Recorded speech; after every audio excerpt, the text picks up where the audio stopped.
Welcome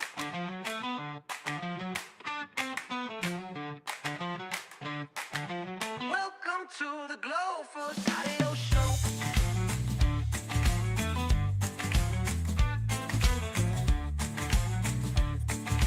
Welcome to the Global Audio Show. Welcome to Joe. Welcome to the Global Pulse Audio Show. Welcome to Go. Welcome to the Global Audio Show. Welcome to Joe. Welcome to the. All right, guys, welcome to the show. It is my first show here, and I am joined by Amalia and Kenny. And what Global Post Social Audio is going to be my thank you to my audience, to this wonderful audio leadership community, and to everybody here for supporting me and in my newsletter and all my endeavors. And I want to invite some of my followers, some of the other people out there, to kind of get platformed the same way I did, what kind of helped me take off here on LinkedIn. And that was just joining audio rooms and talking to people and engaging. And I want to be able to do for you guys what was done for me. So with that, I want to introduce my co-host, Amalia, who is the founder of the Audio Leadership Club, which is an amazing community that I have recently joined. That is outstanding. It's just a great place to come and get platformed. And if you guys are interested in joining, I would invite you to talk to Maya after the show. So Maya, come on and introduce yourself. Hi, everyone. Well, thank you for having me. And I would love to start with, I love your intro song. And where did you have that made? Oh, so yeah, so I can actually make you one. That's not a problem. Give me whatever type of lyrics and beat you want. And I actually use an app called Suno AI, and I make little AI songs. So I'd be happy to make you one. I love it. And you definitely have to share that resource with us within the community because that was so cool. I loved it.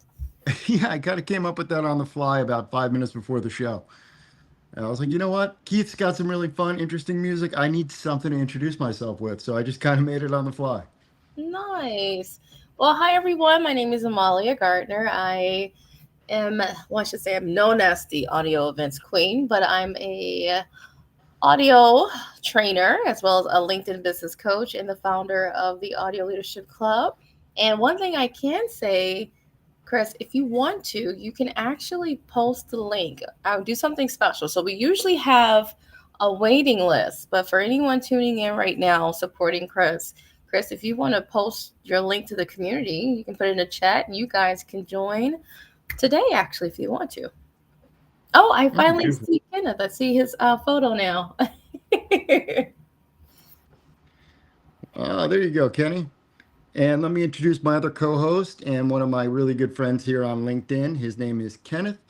And I'll introduce my buddy KDJ. Kenny, say hi to everyone. Hi. Hello.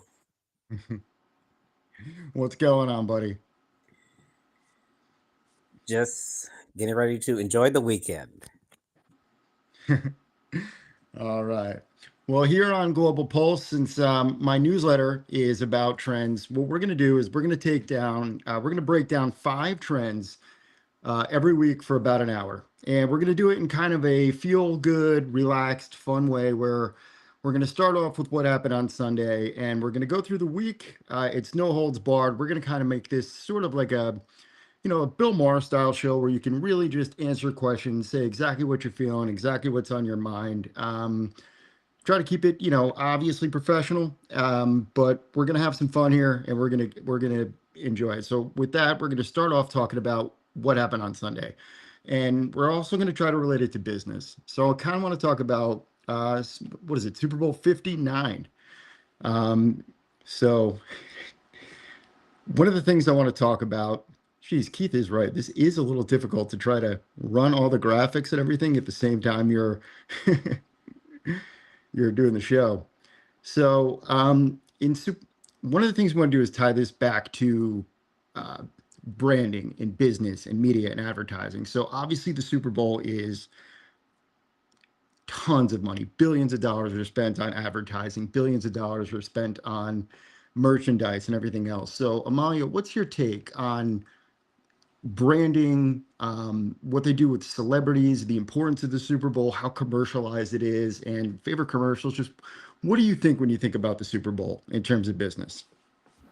Well, one thing I can say, they did set the tone for marketing. I think Mhm. a lot of businesses and people actually watch the commercials. Some people actually don't even watch the game and just tune in just to see the different commercials or the halftime show. So they kind of bring in all type of audience, the sports people, the business and marketing people. And I even had colleges that require, like within the marketing classes, require an assignment for the students to actually watch the Super Bowl and write a paper or let them know on the best Super Bowl ad or commercial that they felt was necessary. So I think the branding when it comes to making the big fuss about the ads was genius. And not only watching it live, it's literally trending on social media. Like you can go to YouTube and it got like thousands or some even millions of views even after. So they're kind of getting that return of investment through social media as well. Yeah, and here we are talking about it again on this show, right? Like, so that is money I think absolutely well spent. Kenny, what's your take on it? I know Kenny's a little bit of he's not in business, but he's got some interesting takes on pop culture, I would say. He's not exactly a football fan, but Kenny, what do you think? And say whatever's on your mind, buddy. Be funny. What do you think when you think about the Super Bowl and all the commercial advertising and everything that's done around it? Savor the flavor of the awesomeness, and that I do not. So you were not a fan of all the commercialness. No, Any particular reason why? it just doesn't interest me. That's all I have to say. All right, fair enough. So Kenny is not interested in the Super Bowl, but ask him about tennis and he'll be a chatterbox. The other thing I find really interesting about it, Amaya, because you were bringing it up, was, how much money they do get. You sent me some of the ads for the commercials before this, and we were going to try to stream them for the show, but I haven't figured that part out yet. So sorry, audience. I'll learn that for the next show. But some of the ads I saw this year really caught my eye. Did you happen to see any of them? Like the one where the guy was wearing a hat made out of flesh? Oh my God, the creepy one with the cowboy hat. Yes. Oh my God, I could have went without that commercial. Now Right. I'm with So Kenny on this one. That one I could have went without. I don't know whether or not I was completely creeped out or whether or not I low key loved it. It was obviously it was a little AI. I think they were like, "Hey, what can we do with AI? How could we force it on America?" And between that and the Seal commercial, I think they did a pretty good job. Which one did you find weirder? Chris, real quick, I feel like it was random because I think that particular commercial was for Tubi, which is a streaming site. Let me know if I'm wrong. Anyone that's seen that commercial, wasn't that for Tubi? For Tubi for the The, which one? For the the for one the with the flesh hat commercial, wasn't it? Oh, yes, that's right, because he goes into the bar at the end and changes the channel. Yes, I was like, Yeah. how does this connect? Oh, at least I thought it was for a cowboy something, but it was just for Tubi. That's like Netflix, just having that as a commercial, and they go in and just change the channel or start binge watching on the couch. I don't know. For me, I don't know. I don't know what else to say. Yeah, I'm not really sure. It was an interesting game. I mean, what's funny is we've talked about the commercials. I'm not even a football fan at this point anymore, so don't hate me too much, audience. But I used to be the biggest Bengals fan of all time. And then this year I got so busy with work, I didn't watch a single game, and I don't think the Super Bowl was an exception. Maya, do you watch? I usually watch, but I was very heartbroken when the Lions didn't make it, so I kind of boycotted a little bit. It was on my television, but I wasn't really interested. Now, if the Lions would have actually went to the Super Bowl, I probably would have hopped on a plane and went down there to see it. to support Detroit. But other than that, no, it was just on my television. As a long-suffering Bengals fan, I hear you loud and clear. I honestly, I wish Detroit had won it. They're one of those teams that I've always rooted for. Just because they, being a Bengals fan, they've been so awful for so long. And then, watching Detroit having their run. I love your head coach. So who knows? Better luck next year. All right. So I guess moving on to the next topic, we can kind of transition from some of the AI commercials. So let's move into something a little more serious. So AI in 2025. Let's talk about, I think, is one of the crazier things to have happened. I'm not sure how much you know about it, Amalia, and feel free to, if you don't know, don't worry about it. But how much do you know about DeepSeek, and what do you think about it? So, are you referring to? There's so DeepSeek many is different AI technology now. I'm trying to remember which one. so Spell it for DeepSeek me. is Are you saying? DeepSeek. So DeepSeek. So it's got the emblem of a whale. So it's a Chinese, basically ChatGPT that they just released that devalued Nvidia by like $400 million. Oh wow. Yeah.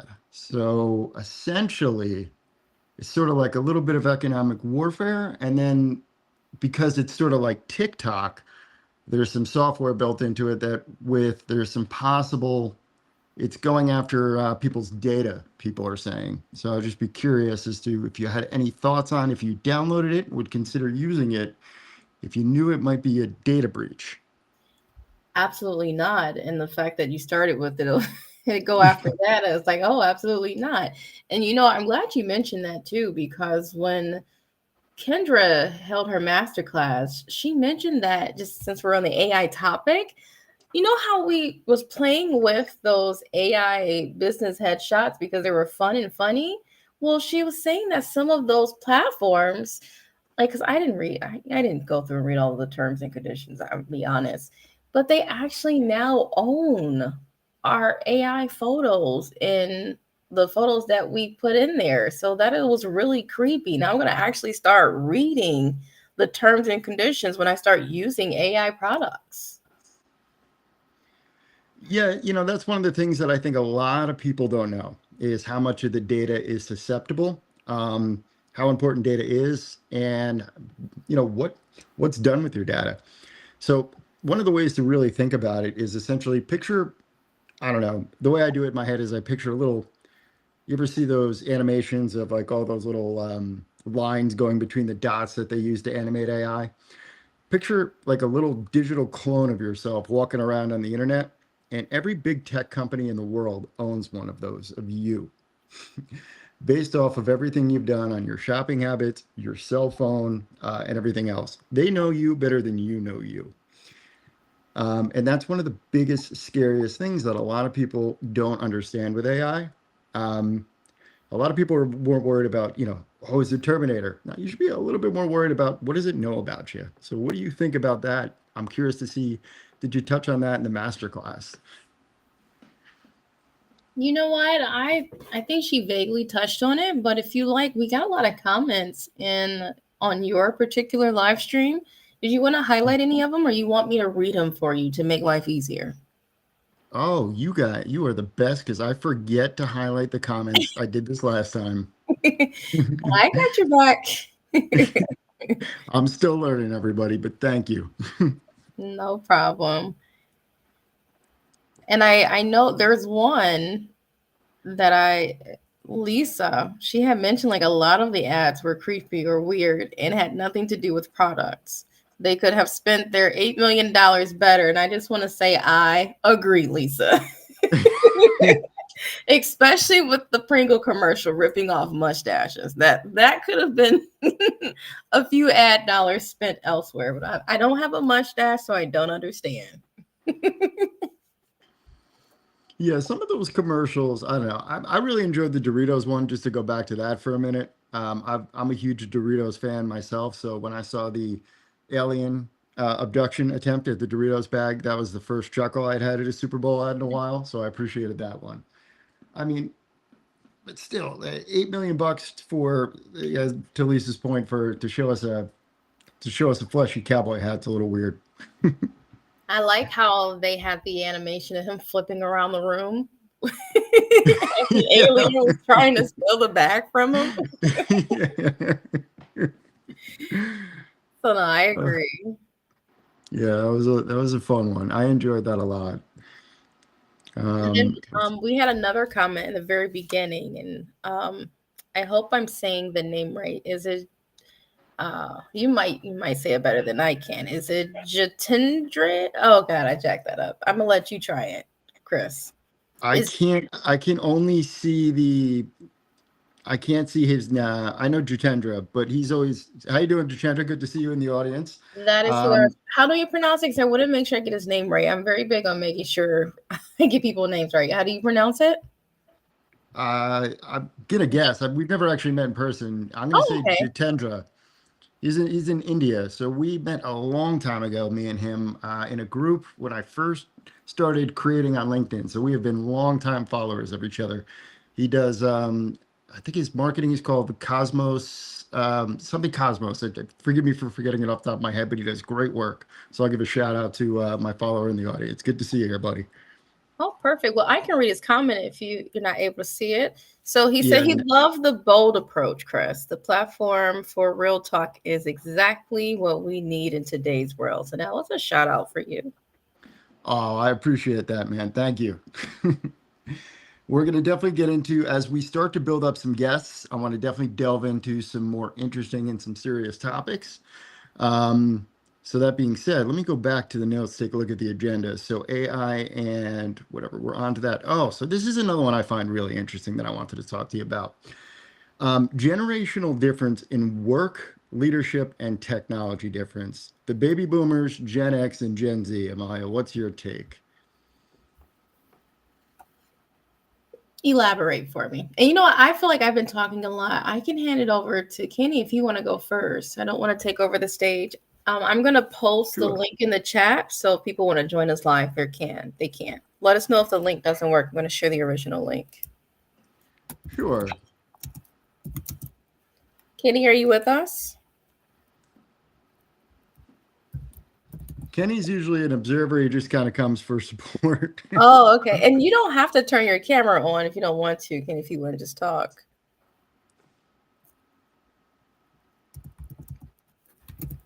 Okay. Well, if you want to elaborate for me too, because I was in and out. I was trying to get the link. Can you repeat your question, Chris? Right, sure. So let me elaborate on it a little bit. So I have noticed in particular that would you class yourself, let me start out by asking this. Would you class yourself what generation would you class? I class myself Gen X. How about yourself? Is that like what you're referring to as a millennial? Because I'm a millennial. A millennial. So millennials and Gen X are like, well, here's the deal. I'm 40, so I technically don't count as a Gen Xer, but I feel more attached to that generation, if that makes any sense. I don't know. So anyway, here's the deal. The root of the question is, I talk to Kenny about this frequently, so maybe he'll hop in on this one. The difference between baby boomers and Gen Z is so radically stark. I feel like our middle generation, some people call us the sandwich generation, whatever you want to call it. I feel like we're translators between two entirely different species of human beings sometimes who don't know how to talk to each other. What's your take on that? What do you mean, like not knowing how to properly communicate? So, like in the workplace, for instance, some younger people in the office versus, some younger people who might be trending into like social media or whatever else, and they show up at a regular office. Sometimes they're not exactly great with office etiquette or, dressing properly or whatever else, depending on the job, right? There's this sense of entitlement, some would say, in Gen Z. And I'm curious, if you see that, would you disagree with it? Do you think it's just a shift in culture? I'm just curious because I hear different things from both generations about both generations. And I'm just curious if you have experienced it or not. I have, and it's funny that this is live streaming everywhere. So I do have a day job, so I'm gonna be careful so I won't get fired. Oh, okay. Fair enough. I Fair don't enough. want the people to know who I'm talking about to be like, so Amalia, I heard you were talking about me in this live stream. But no, I agree. There's a difference, and I feel like just not with communication, but the drive. The I feel like the new generation now with so many enhancements with technology, AI, and things like that, it's almost to where they don't really have to do as much, and that communication factor, it's almost like everything is, how do I politely put this? Oh my god, people in chat, help me out. I feel like if you are of a little of the older generation and you have worked with younger people, yeah, I can say it's very difficult getting things accomplished or having that communication to streamline processes. But I feel like the biggest thing for me with the generational differences is productivity. What do you guys is? And I'm not, and I should say this is a case by case basis. Not all younger individuals are like this, but I can also say as a millennials, I feel like I'm in the middle.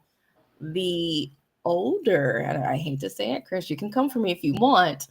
I feel like there is a problem with not wanting to pivot, learn, or change or adapt. There's a huge problem with adapting to Ooh, new no, things. see, I agree with you 110%. Um, I think and I think this actually ties back to AI a little bit. And I think this is going to make things really interesting for the next, 5 to 10 years. As somebody who's been in AI and speaking about AI, one of the biggest things I get asked from higher ups is, how do you help me keep my job? Not at my company, but like some people who DM me on LinkedIn or whatever else, everybody's looking for a consultant for a project right now. And, you know, I'm very curious as to what's going to happen without people upskilling or reskilling. It's going to be a really interesting transition. We're watching a transition around the country with technology, with what's going on.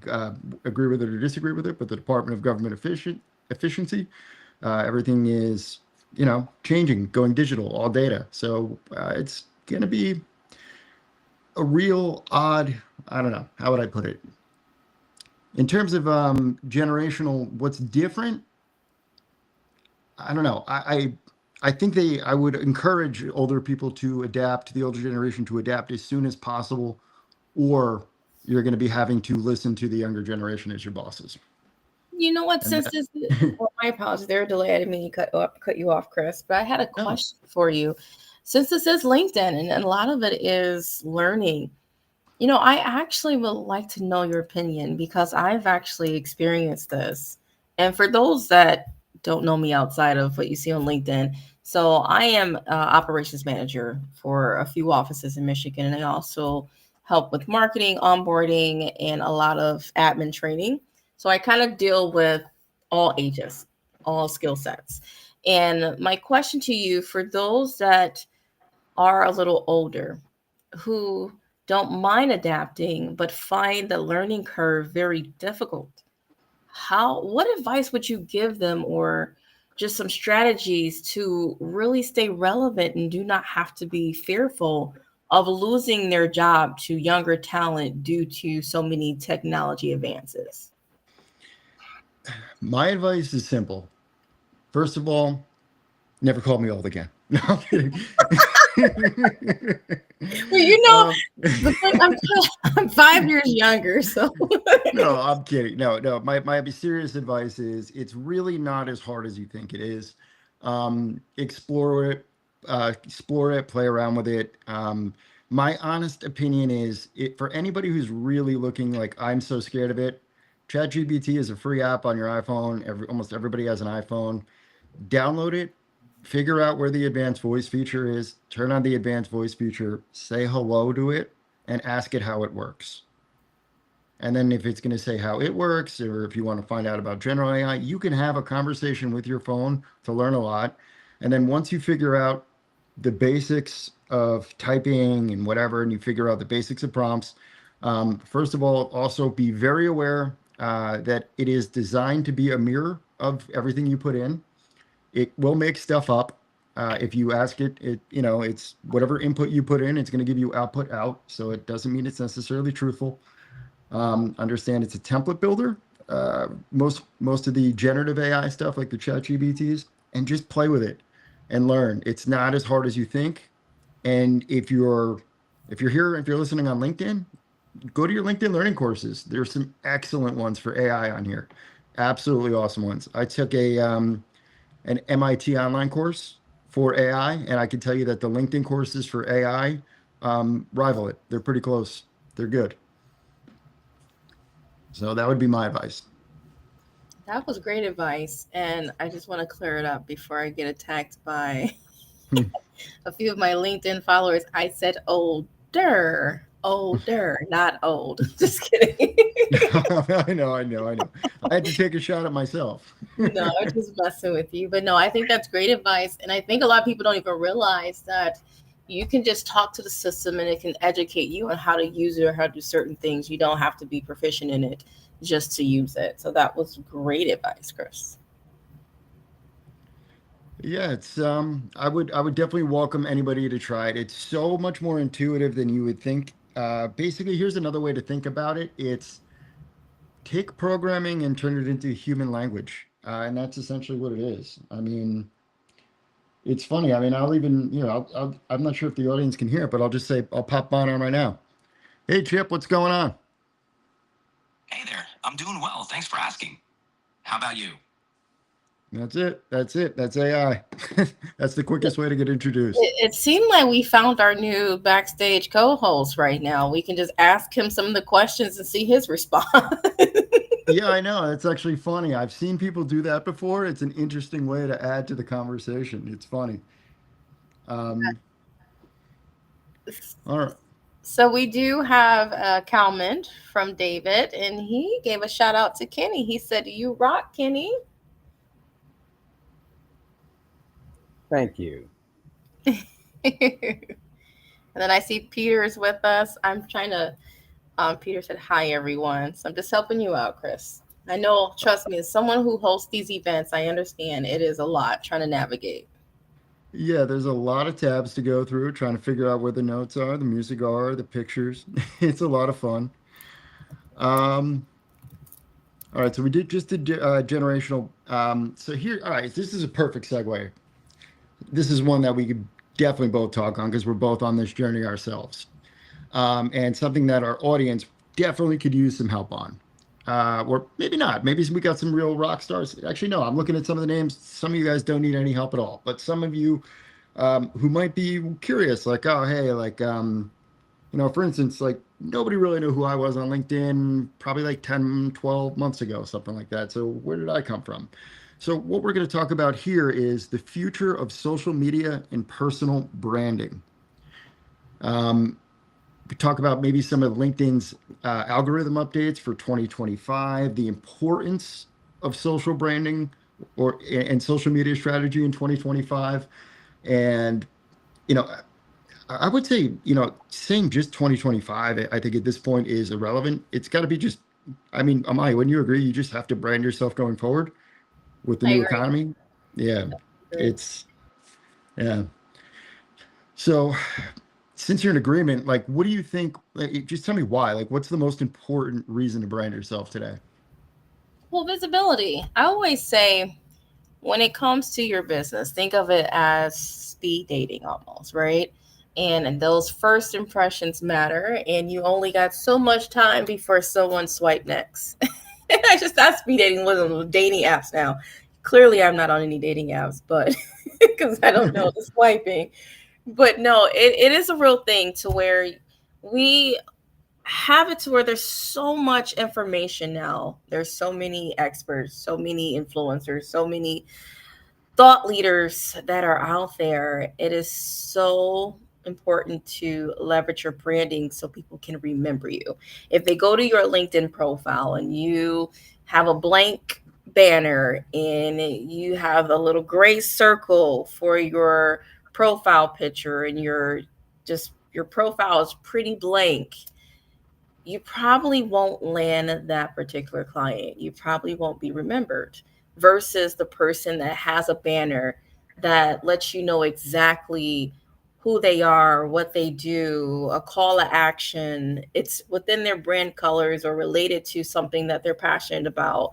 Their photo is very inviting, they're smiling. It's like you're building trust. Like your brand has a connection to the trust factor too, because people take your branding and then they want to learn more based off that first impression.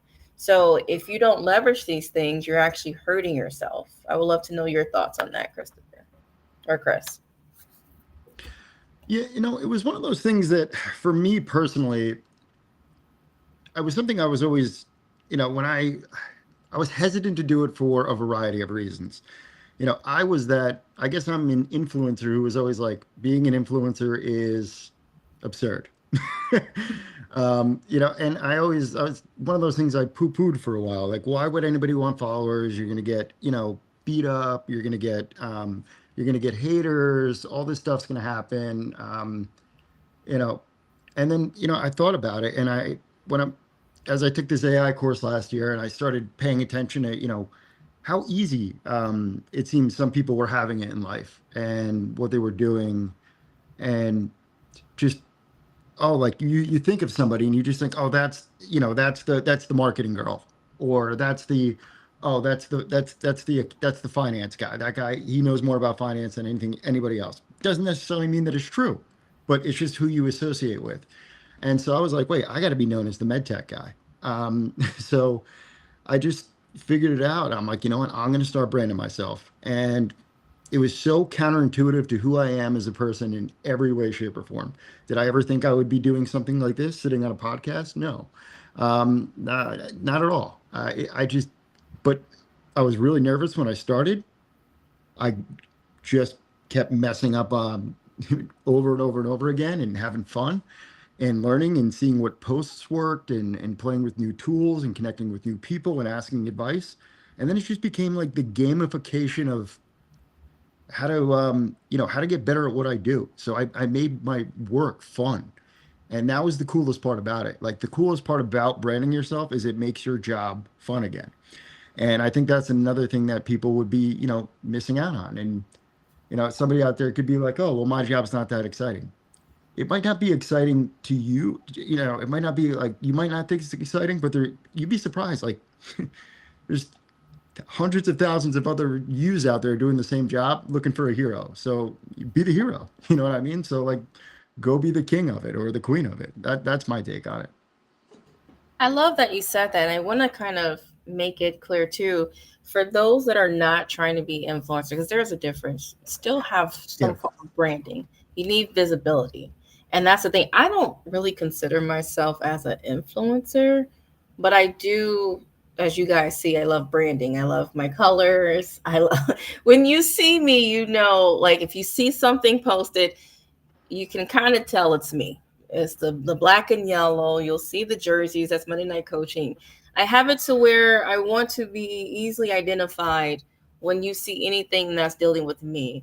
Not saying I'm an influencer, but I want people to get comfortable with my branding to where they can just know for a fact, like Nike almost. When you see the check mark, you don't even need to see Nike's name at all. That's a Nike product. And just by seeing the Nike sign, it's just go do it, or what they stand for. And that's the biggest thing with branding. And one thing I love, I could say you're doing a great job too, Chris, because when I think of you now, I do think of AI. I do think about you advancing in medical technology and just anything within that medical and technology merged together. You are that person. And I think that's the real benefit of branding, is people to be able to identify you and match it with your expertise. Yeah, it's funny. I do I don't know. I guess I'm a bit of a multifaceted individual, so I do a lot of things. it depends on which platform I'm branding on, which person associates me with what. I also write on Medium. Uh-oh, he went away, so I'm going to hold down the fort. Kenny, would you like to add anything regarding branding or your thoughts What I on it? mentioned right, just what I mentioned right there is did I just jump around? No, you've actually went away. You disappeared on us. Oh, sorry about that. Where'd you lose me? I would just restart from the beginning so we can catch what you were saying, because you were starting with you being um people think that you are a writer because you're on a platform, and then it kind of cut off. Yeah, right. So I'm a writer on Medium. So some people know me as a writer there. Some people know me, as you mentioned, as the AI person. Some people know me as the medtech person. Some people know me as the NGO person. But the long and the short of it is the part about it that's the best to me, Amaya, is the networking aspect of it, the interaction with your audience, the awesome people you meet, because it's almost like you meet friends on accident because you automatically have the same interests.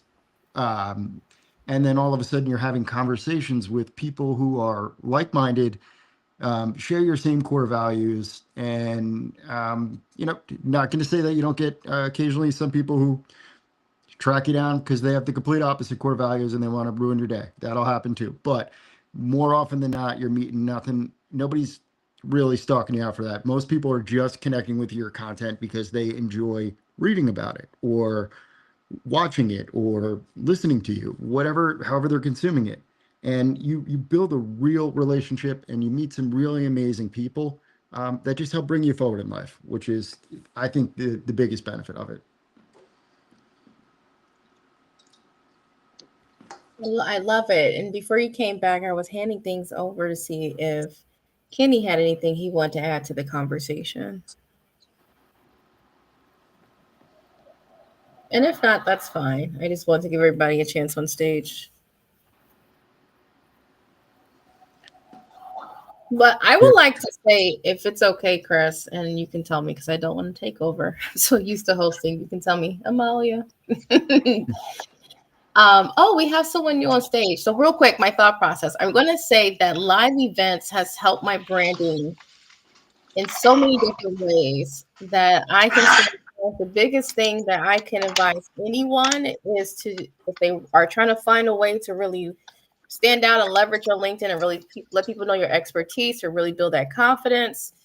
Audio events, let's just say live events now, has been a tremendous help for everything. It grew. I literally started on LinkedIn with, I guess, like my college followers and work followers, like 2,000 over a short period of time.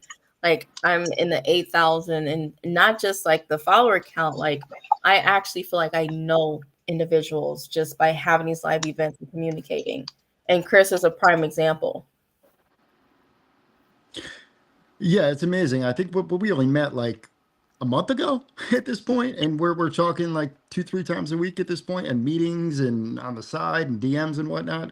It's I can see Amalia. I mean, I'm not gonna say it now. It's definitely early, but I can see Amalia definitely becoming a friend of mine down the line. That's how amazing the community she's built is and how great it is just interacting with people in this way. You really do meet new friends. And I just want, with that, I want to welcome to the stage Christian. Hello, hello. What's going on, buddy? How are you?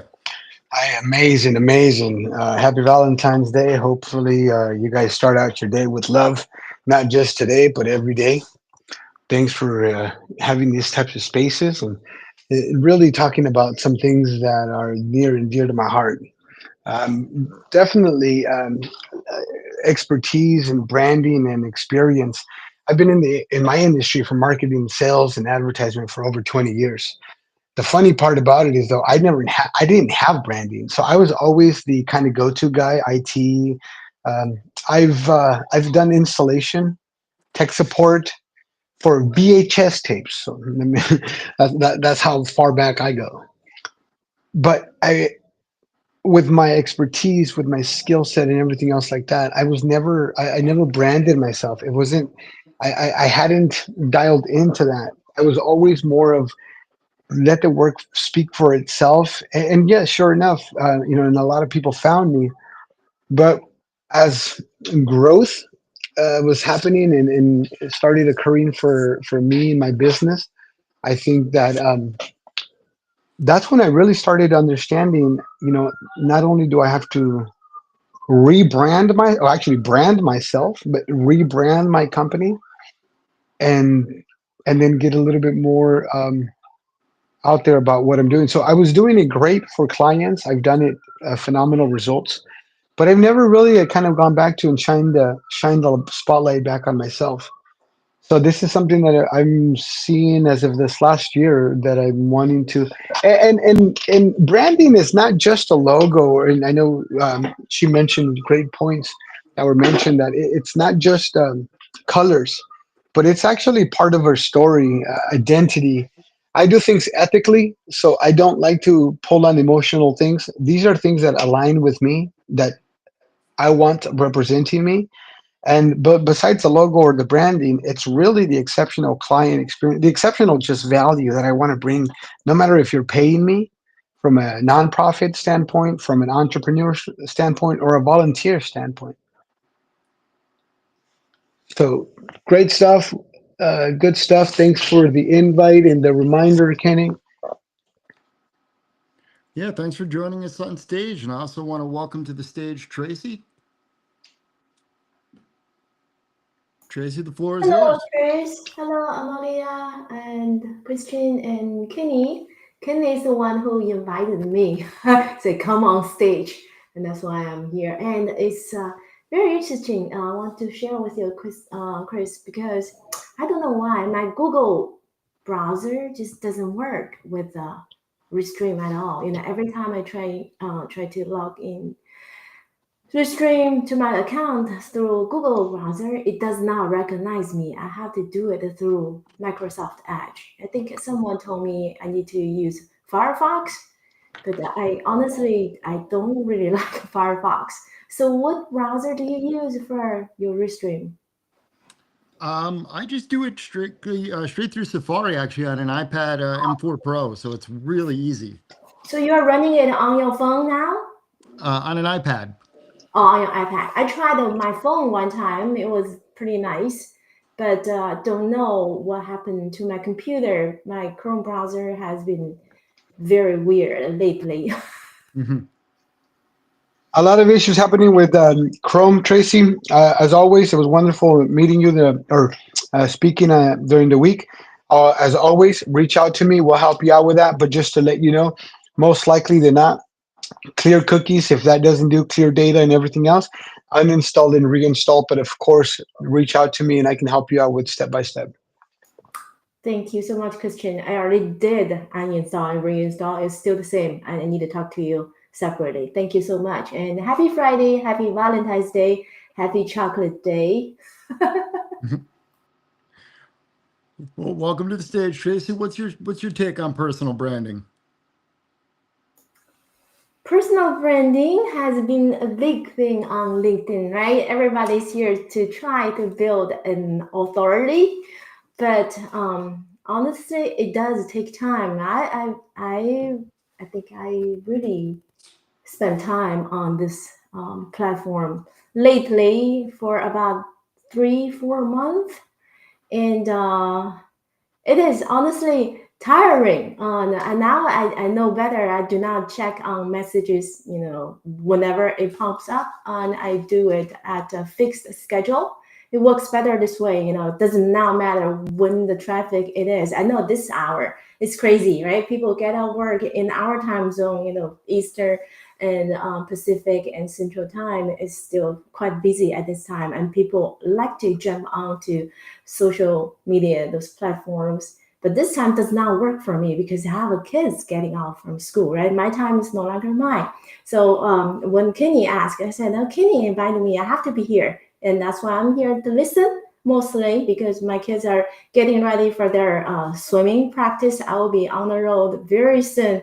But I do know a lot of people book their events, either audio or the other Zoom meetings around 4 to 6. It's quite busy at this time, and it will eventually kind of slow down after 8 o'clock. But then the other side of the globe, the other part, the business start to pick up quickly. And I don't really join into their after 8 meetings, but I know sometimes they have very good content and they have very interesting topics. But I like to spend time in the morning around 4 o'clock, and that's the time that all those European people are start doing their events. It's quite interesting. It's I think there are two different cultures from the Europe versus American. We are talking because we are all on the same continent, but their perspective sometimes is very refreshing, different, and it's very different type of dynamic. Interesting. All right. I've never really been anywhere overseas, so I wouldn't know too much about their perspectives. That's actually one of the things I hate to confess is that I'm unfortunately outside of going to like Canada and in Mexico and Hawaii, I really haven't left this hemisphere. I'm pretty lame that way, but I'll have to work on that.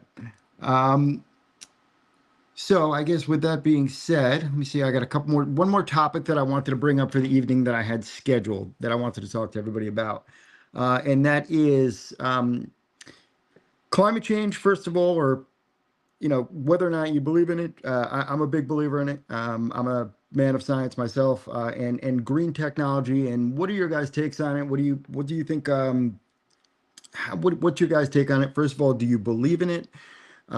Second of all, what have you been observing over the past few years, if you do believe in it, and what do you think some of the solutions might be? And do you think do we actually have any hope if you are a believer? And I'm just curious to get your guys' take on what's been going on with the weather in a more serious way. So I'm going to start by tossing this one to Christian. Well, I was going to say ladies first. However, I do have a strong feeling. However, I have a strong feeling. So I will say the facts and data, Chris, and we talked about this. You can manipulate any statistic or any data to show percentages, but the reality is reality. We're seeing some weather patterns that are completely, extreme weather patterns. We just had Southern California. I still remember last year because we had a big client, Southern California, February, as a matter of fact, the month that we're currently in. It was actually 2023 was actually such a big impacting rainy year. So this is data. I don't think, and I guess you can refute data, but it's not about that. And I think it's realistically speaking, how do we do it sustainably? And we got to be responsible of it. And so many of the conveniences or some of the things that we find so convenient could be so detrimental to the actual solution. Yet we're going, yeah, we want we want, to save Earth, but yet some of the automatic things that we've kind of been doing, at least myself for the last couple of years, or, for beginning part of my life, it was like microwaves, there's gas, it's, gasolines, diesel engines, so different things like that I think we can all get behind it and really, really change it. And I think there's definitely hope if we're wanting to get, and it starts with one person, but it's definitely something that needs to be more at the forefront of our present, Chris, because there's not going to be a future. Yeah, I mean, I hate to say that I agree with you on a lot of it, and I think some of the solutions that we've come up with so far fall flat on their face, especially some of these lithium batteries and or some of these green alternatives that we've been using, where we get some of the raw materials from them are very not green sources. So I don't want to. I'll go at the end. So I just want to see toss it over to Amalia and then Tracy. Sorry. Thank you. So I do feel like there's something going on. And I was going to make a joke. Like, I live in Michigan, so the weather's always unpredictable. So if anyone lives in Michigan, you understand. But I don't know if you guys seen it. I know my daughter used to show me these videos of like the sharks traveling towards the shoreline more and more, and then you have like all these dolphins. It's just showing that there are like many different things happening that is irregular. So I definitely think there's something happening. And then again with the weather, and it's just noticing that there's more natural disasters that are happening, I should say more frequent than it used to. Maybe that's just my perspective. But I would love to like to hear you guys' perspective on what do you feel like? Do you feel like there's been a increase of natural disasters? I know the California fires, I feel like that was probably the worst ones I've seen. Again, I probably have not tuned into any previously. I know we had one really bad, but I think the most recent one I feel like was really, really bad. But I would like to know you guys' input on just like the natural disasters that's been occurring. Well, is there anybody else who wants to go before me? Christian or Tracy or Kenny? I want to share that I'm still in the state that we don't charge for our plastic bags from grocery stores. Okay, and everybody going crazy. I've been using recycled bags often, and then I sometimes I do forget if I carry that bag into my house, and then I end up with nothing in my car. So now I ask for paper bags most of the time. Then I can put it in recycle. But every time I travel to other states, when they charge for those plastic bags at grocery stores, I felt pretty good. People need to have a control over all this plastic recycled stuff. But unfortunately, we're not doing it in Texas. And when I go down to HEB, my local grocer, they will give me like 10 bags. And I will repack everything in my car. I will send at least 6 or 7 of them right to their recycle. And then someone told me that those recycled plastic bags are not going to be recycled.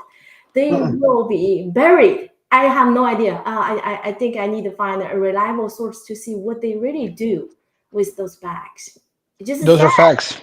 Those are facts, and I can vouch for that as well. And I have a whole side of the wall of a garage. So just imagine your standard garage, one whole side wall is being bags because I thought they were going to be, recyclable and things like that, and we reuse them. And we have a we have an old kind of Mexican custom, and where we've always kept our bags and reused our bags. And so, going back to the point, without getting too about the jokes, but the fires were horrendous. There's some folks that say maliciously and some things that were, but again, we're in the heart of it. So we were right here in North County, San Diego, midway to Los Angeles, midway to San Diego. And unfortunately, yeah, we were able to see, and we also have folks that work in insurance and public adjusters that were met with the disastrous real truth and facts that Mother Nature, the winds picked up flames, the breeze and otherwise, and it spread out. So it was a real bad condition. However, outside of those, take a look at the earthquakes. Just last week, it was in three a day, one day, and then another day, the next day here in California. So you definitely can see if we start paying attention, and it really goes back down to, yes, we are more communicated. We're more connected, or we can be more connected. We have technology at our fingertips, if you will. So we have a lot of resources that we can, and things can be brought into a micro focus. But I think that in all reality is, again, going back to it, is this is truth. And what I was told with the bags, and I went and took them to my recycling, they said, no, that's not. So we're going, okay. Now they changed the policy in California. So now we're paying for paper bags. We were paying for plastic reusable bags. Now we're paying for paper reusable bags.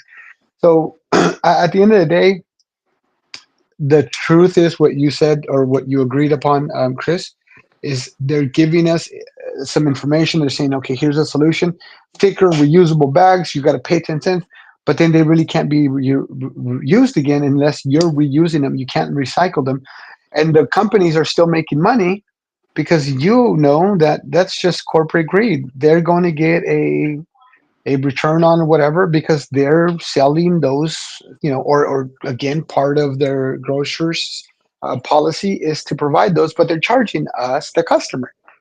Not sustainable, not real, and there's no real solution to it. Well, we got a great comment here from Manny in the audience. Manny is actually here in my home state of Jersey, and he says climate change is real. Climate change is the climate is changing.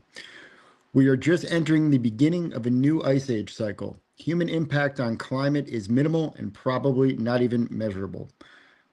The pessimistic forecasts are very unlikely to become real. And the comment continues. Warning, warming temperatures bring net benefits are not the sign of the apocalypse. And very urgent crises, we really should worry about global microplastics contamination, which is a great point. I'm not sure how much, Manny, I would love for you to join us on stage. I'm not sure how much I agree with you on climate change and whether or not it's, the beginning of a new ice age. I would say that, I would say human beings are definitely partially responsible for what's going on. There's just too much science, in my opinion, that says otherwise. But I really love your point about microplastics contamination, which is another huge one. You were just talking about the plastic bags in the stores. Microplastics are in everything. Yep. And they are causing so much damage. So, Manny, thank you so much for bringing that up. That is such a great point. One of the things that I'm going to, kick myself in the butt for not forgetting to bring it up. Microplastics are, God, they are trouble. They are in everything we eat, drink, and whatever else, and they are killing us. Before I go off on a soapbox does anybody else, Tracy, do you have any thoughts on the microplastics? I wanted to ask you, Chris, because you have a science background. Is that true if I have my bottled water in my car for, let's say, 2 weeks? Those packages that get 12 bottles in a pack or 24 in a pack, and then the weather is hot, and I would say somewhere around 70 to 90 degrees Fahrenheit, and these well, normally on our bottle cap, it has an expiration date, right? And I don't remember anywhere on the bottle says it has to be, stored under certain temperature. There's nothing, about the storing condition. But someone told me, okay, I know I have a lot of friends giving me all this advice. They said, if you drink the water, you left in the car, in the trunk of the car, after 2 weeks and continuously, you can. Is that true? Because the microplastic, whatever the things get into the water, it could be poisonous. Is that right? There's definitely some chemical leaching that goes on, right? So especially with some of these newer, thinner recycled plastics, as they get heated up, there's a chemical in them. I forget what it is. It begins with a B. Something that sounds like the word or looks like the word phosphate, but it's not a phosphate. So something, I can't remember the name of it off the top of my head, but it leaks out of the water, or when it's like 90 degrees, sustained sunlight, it'll leak into the water, and it's not something you really want to drink too much of. So yeah, definitely avoid drinking bottled waters that have been left in the sun too long. Well, let me jump in regard to microplastics also harm gut health, and as you mentioned, they're in a lot of things. It's sad reality on where these microplastics, and it's so hidden and or so not legally needing to disclose where and how that is. But I started because I have four kids under 15, so they started getting sick with some of the things, so we had to kind of do a what is it, like process of elimination. And so one of the worst things that we saw was Doritos. By the way, that's just separate. But the other thing is too is back off my Doritos. you're gonna hate me after this one. But the doctor said, hey, do you guys drink? Because Mama loves to drink her water bottles like regular, 24 packs like Tracy was saying. But so they asked if we give microplastics, and so that's when drinking water, and if we were aware of microplastics.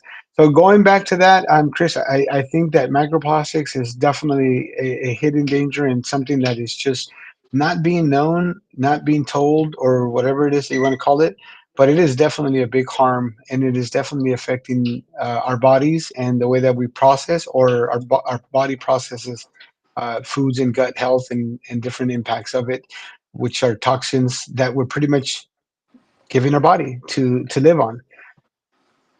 Well, you just have to think about it from like a logical standpoint, right? It's a foreign body in your object and it's microscopic. So it, by definition, whenever you get a foreign body in your object, it's going to lead to inflammation. So if you have a ton of it all over your body, you know, or a ton of microplastics and all your cells and everything else, everything's going to be inflamed. Not to mention Uh-huh. chemicals are going to leak out and leach into your system. It's just Yes. a recipe for disaster. It's poison in your body. It's not Yeah. good. Yeah. No. No. And that's absolutely. And so just FYI, but so we haven't had Doritos because my two littlest ones were having stomach problems, and that's what we said. We took it to the doctor. The doctor said Doritos are the worst thing you can give your kid, hands down. And I'm like, "Are you sure?" She said, "Yes, absolutely." So we did a trick or an experiment, and we took the Doritos away. After a week, some things were, okay, a little bit better. After 2 weeks, no problems, no issues. Within a month, she's she and the rest of the kiddos were back to normal. As a matter of fact, they still have yet to have another stomach ache since we took Doritos over a year and a half ago away. And it is disastrous, and it just made sense, like you said, looking at the data, looking at what is in those Doritos and how they're actually made. And I'm, of course, uh, let's say here, native, so we are corn people. Okay, we love ourselves some corn. But corn chips and too much corn in itself, the way that it's processed, the way the tortillas are made, the way that chips are made, it's not what we used to be. It's not it's not corn. So just giving you a heads up there, because the Doritos, we actually have an account, no Doritos for you at gmail.com.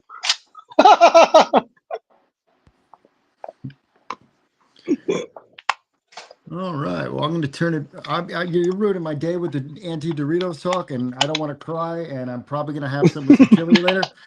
So I want to bring Amaya back into the conversation and see what her thoughts are with just climate change, microplastics, some of the stuff we've been talking about for the past few minutes.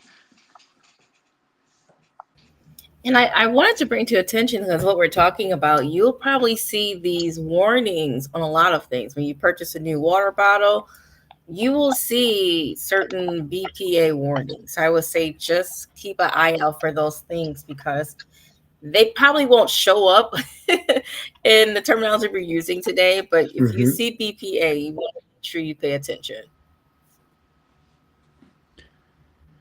Yeah, it's insane the amount of chemicals that are in everything, food, whatever else. But what I want to do is, just in case anybody has to drop off, what I'm going to do is I'm just going to play some music for a moment. And if anybody's got to pop off we're at about the 1 hour mark, feel free to pop off now. And then if anybody else in the audience wants to join, feel free to join now.